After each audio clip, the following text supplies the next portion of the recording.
नमस्कार मित्रों, एक बार और आपका बहुत बहुत स्वागत है हमारे इस चैनल में। आज मैं आपके लिए लेकर आया हूँ कबीर का जीवन परिचय। उसमें हम भाव पक्ष, कला पक्ष और साहित्य में स्थान जानेंगे।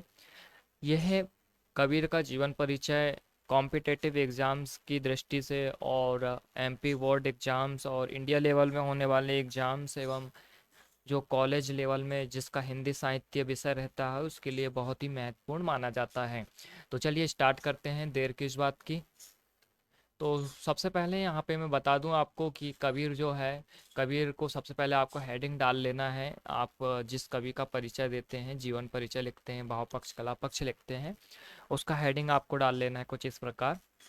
उसके बाद में आप थोड़ा सा जीवन परिचय लिख दीजिए, जैसा कि हमने अपनी वेबसाइट में डाला। इतना लंबा जीवन परिचय यहाँ पे लिखा है ना। हमारी वेबसाइट है छिंदवाड़ा एकेडमी ac.blogspot.com, आप यहाँ पर देख सकते हैं, है ना, जा सकते हैं। तो यहाँ पर जीवन परिचय की बात करें तो जैसा कि कबीर के बारे में हम जाने तो सबसे पहले तो कबीर दास जी जो है यहाँ पर बताया गया है कि निर्गुण काव्य धारा के जो है ना, ज्ञान मार्गी शाखा के जो है कवि माने जाते हैं। तो ये आपको ध्यान रखना है दो फैक्ट कि कबीरदास जी जो है निर्गुण काव्य धारा के कवि है और वहाँ पर भी ज्ञान मार्गी शाखा के कवि माने जाते हैं। इनका जन्म किस प्रदेश में हुआ है तो उत्तर प्रदेश के वाराणसी के आसपास इनका जन्म हुआ था, है ना। काशी नामक स्थान जो भी है, आप ये फैक्ट ध्यान रख सकते हैं। उसी के साथ में जन्म किस सन में हुआ था तो यहाँ पे 1398 ईस्वी लिखा है, आप ध्यान रख सकते हैं 1398 ईस्वी। उसी के साथ साथ आप ध्यान रख सकते हैं कि इनका जो पालन पोषण हुआ है वो जुलाहा के यहाँ हुआ है ना।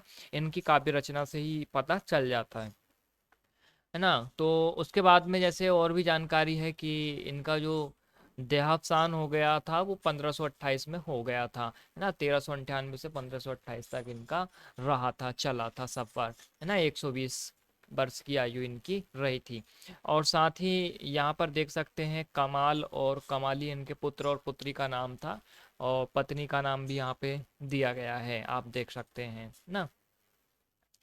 उसके बाद में साहित्य सेवा यदि आपको लिखना है तो लिख सकते हैं, पूछा गया है तो जरूर लिख दीजिए कि साहित्य सेवा में ये जो है अशिक्षित थे, इन्होंने कहीं शिक्षा प्रदान नहीं की थी। अशिक्षित होती हुई भी कबीरदास जी ने जो है अद्भुत प्रतिभा जो है अपनी जो है साहित्य में बना ली है। बीजक नामक इन्होंने एक रचना कर दी है। बीजक जो है तीन भागों में इनकी बटी हुई है, ठीक है। साकी, सवद और रमेनी, ये तीन भाग में बटी हुई है इनकी बीजक रचना, है ना।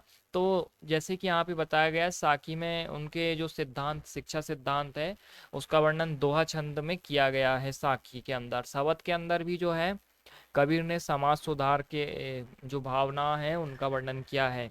और रमेनी के अंदर जो है चौपाई छंद में रहस्यवाद और दार्शनिक विचार व्यक्त किए गए हैं। अब बात करते हैं भाव पक्ष की। तो इनका भाव पक्ष क्या क्या था, काव्य में इनका स्थान कैसा था, किस प्रकार से था। तो यहाँ पे बताया गया कि यह निर्गुण जो काव्य धारा है उसके उपासक थे, है ना। आपको लिखना है कि कबीरदास जी जो है निर्गुण काव्य धारा के उपासक थे। उसके बाद में यहाँ पर आप और भी चीज़ें लिख सकते हैं कि यहाँ पर जो है हिंदी साहित्य के ये अशिक्षित कवि थे जो बहुत ही महत्वपूर्ण थे।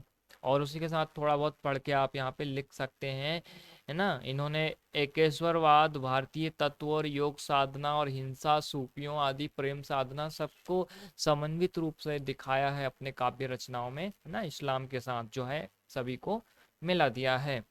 तो इस प्रकार से आप देख सकते हैं। और कला पक्ष में भी जानकारी ले सकते हैं कि इन्होंने जो है अलंकारों का प्रयोग किया है कुछ, है ना। जैसे कि इन्होंने चौपाई छंदों का प्रयोग किया है और दोहा छंदों का भी इन्होंने जो है साखियों में प्रयोग किया है। इसी के साथ में जो है पंचमेल खिचड़ी इनकी भाषा को कहा जाता है, या सदुक्कड़ी भाषा इनकी भाषा को कहा जाता है। तो ये बहुत ही इम्पोर्टेंट बन जाता है कॉम्पिटिटिव एग्जाम्स और जो है आपके एग्जाम्स की दृष्टि से, है ना। फारसी भाषाओं का भी इन्होंने जो है विकृत रूप में प्रयोग किया है, राजस्थानी, उर्दू और पंजाबी का भी किया है, बोलचाल की भाषाओं का प्रयोग इन्होंने किया है। अब साहित्य में स्थान की बात देखें तो इनका साहित्य में स्थान तो अति महत्वपूर्ण स्थान है ना।